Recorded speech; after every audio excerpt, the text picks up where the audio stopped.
The Arizona Cardinals defensive line got crushed yesterday by the Seattle Seahawks offensive line, and today we're going to break down the tape because Geno Smith was fairly kept clean, and the O-line was doing an absolute phenomenal job on the ground game. They were opening up massive lanes, averaging 4.6 yards per attempt. Let's jump into it with this first play right here. You guys watch left guard Damien Lewis get up into the gap, and make contact with the defender. You will see why this offensive line has so much success. Lewis does a great job with his helmet placement and shoulder placement to the inside. Lucas and the tight end do a great job with the seal, and ultimately the running back's able to kick it through the lane here, and he picks up 5 easy yards. This is a really nice job by the offensive line, but more so than that, the left guard. In my opinion, Damien Lewis is one of the best left guards in the league. And I know he's had a rocky start to his career, but he's gotten so much better, and I think this year he's really put it together. At the same time, I want you guys to watch the down block by right guard Gabe Jackson. Jackson's going to absolutely crush number 91, and he's going to move him a couple of yards. Look at this down block right here by Jackson. Look at where he makes contact with him. And look at where number 91 ends up. That's a really nice job by Gabe Jackson to get physical and absolutely crush a guy. And this is what the Seahawks have been doing pretty much the entire year. Jumping forward, I want you guys to watch this reach by right guard Haynes on JJ Watt. Watt is in that long 3 technique where he's not directly to the inside of the right tackle, but he's kind of in that long 3 technique. So this is a difficult block here by number 60 Haynes. He has to get to the outside here of Watt and hook him. But Haynes has done a really good job this year in these zone runs, and this is just a good example of that. Watt does take an inside step, but Haynes is able to get to the outside and turn his body and give that running back the seal here. This is a really nice job from the right guard. And you guys see that the running back ends up picking up 7 yards literally right off the outside of Haynes. So really nice reach by him.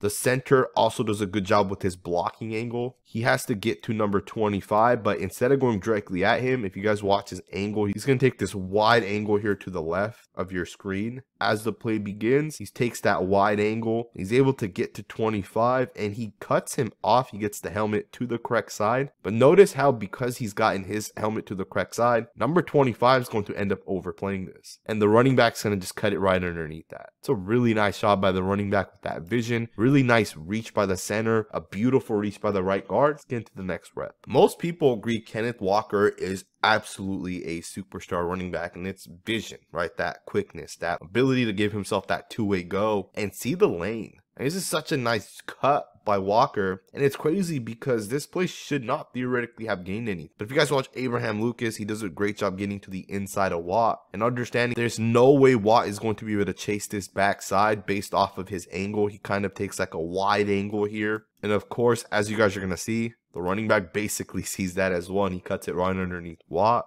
Just like that, 15 yards for the rookie running back. Alrighty guys, I want to jump into this next play because the offensive line on this 2-yard loss actually does a pretty solid job, specifically the center, left guard, left tackle. Alright, let's start with Austin Blythe here. He's going to do a great job reaching here to the 2-eye technique defensive tackle. As you guys are going to see, as soon as he snaps the ball, he does a really nice job getting wide on this inside zone run. He's going to be able to overtake that defensive lineman. This is a really nice job by the center. At the same time, if you guys watch the left guard and left tackle, left guard is going to let the 2-eye technique go because obviously he has backside help from the center. He's going to reach to the 4-eye technique defensive lineman that's on the inside shade of Charles Cross. And this is why I think Lewis is really good. Not only does he get out of his stance super quickly, but he's powerful. He's going to make contact with that defender right there. And between him and Cross, they're able to not only have that guy, but then Cross gets up to the next guy there. And in my opinion, I think Walker misses the cutback. I think this play right here should have been a touchdown based off the blocks by Blythe, Lewis, and Cross. These 3 guys have a hard reach to their left, and all 3 guys get there. In my opinion, the cutback lane was right in between here. And as this play continues, you'll kind of see it. I think the running back should have cut it right there. Instead, he ends up bouncing this to the outside, and this play doesn't work. I think it would have been hard regardless. Not a major deal. Obviously, as you guys know, they're going to score on this drive regardless. It's the 4-yard touchdown pass to DK Metcalf. But I did want to point out the center, left guard, left tackle. I think all 3 of those guys do a great job processing and picking up the guys that they needed to on this zone play to the left. Alright guys, I want you guys to check out the right guard and right tackle on this play. They're going to do a great job with the defensive line game. I want to break it down. I think Abraham Lucas is absolutely special, and these are those types of plays. When you watch a rookie, when you watch a guy process, be able to see that your defensive end slanting towards the inside, you have to make sure to not only make contact with that guy, but then you got to pass him off. At the same time, you take the other defender coming around, and the fact that Lucas is able to do all of that at a super top tier level and anchor down, that right there is a really nice job by the rookie. Let's get into the next rep. Alrighty guys, if this is the first time you're on this channel, one of the things we like to do is break down positive reps, but negative reps as well. There was a sequence of plays in the third quarter where Smith took 2 back-to-back sacks, and then he threw an interception to Damien Collins that went to the house. I want to break down at least the 2 sacks, and I'll show you guys the interception as well, because I don't think every sack is automatically given to an offensive line. See, sometimes the quarterback has enough time, and sometimes the coverage is just really good. And in every play, at some point, the defensive line is going to get the sack. And I think that's the case with this play.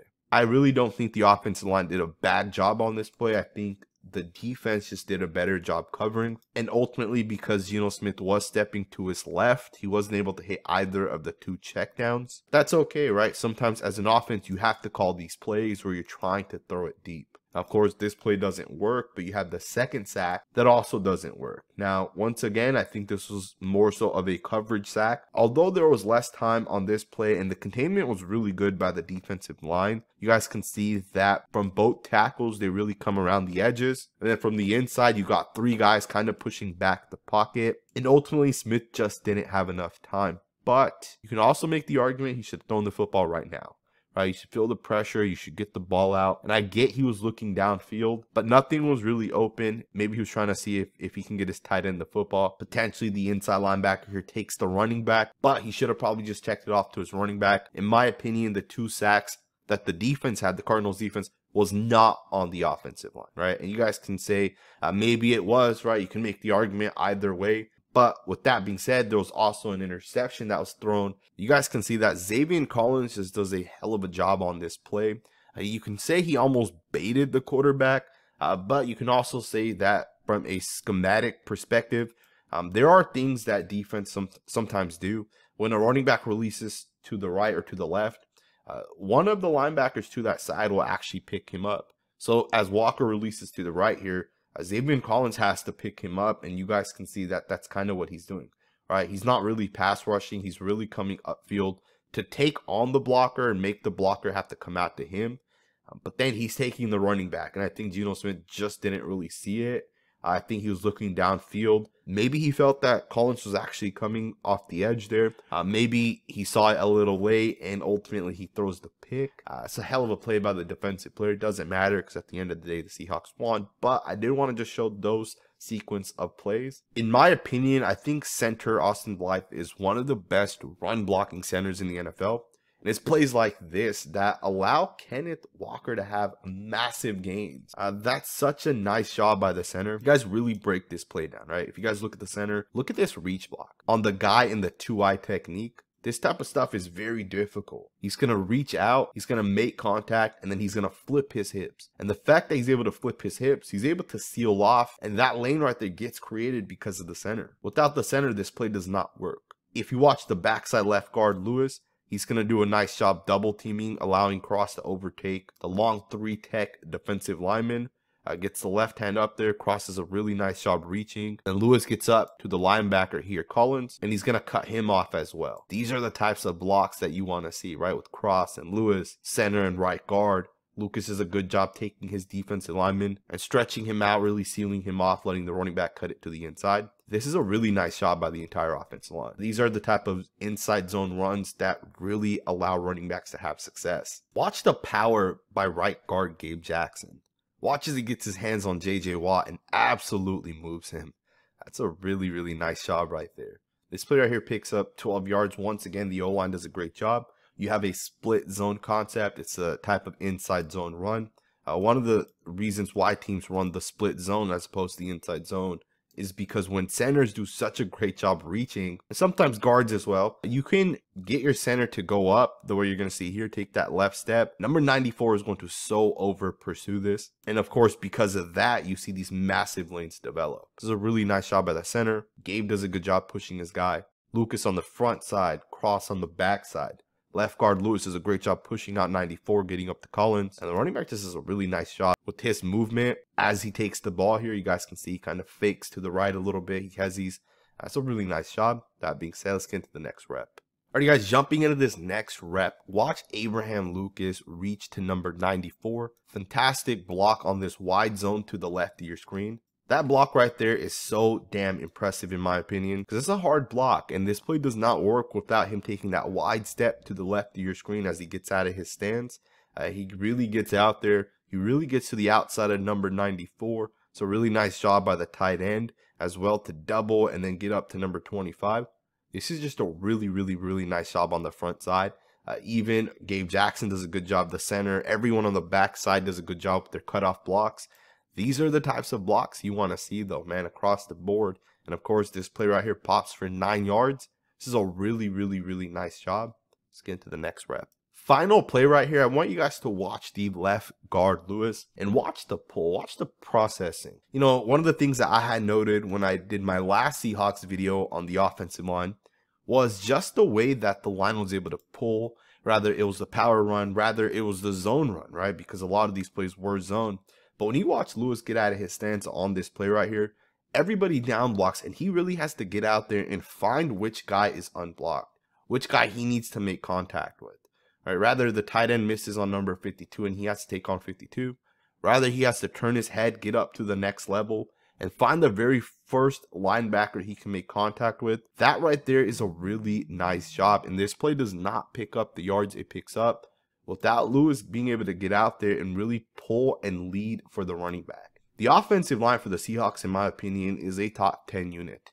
It is really good. Run game, it's top tier. It's not terrible in pass blocking either. Truth be told, I think with the rookies on the outsides, as those guys develop and get better, I think the O-line is going to get so much better. I hope you guys enjoyed this video. If this is the first time you're on this channel, please consider subscribing. And I'll see you guys next time with another video.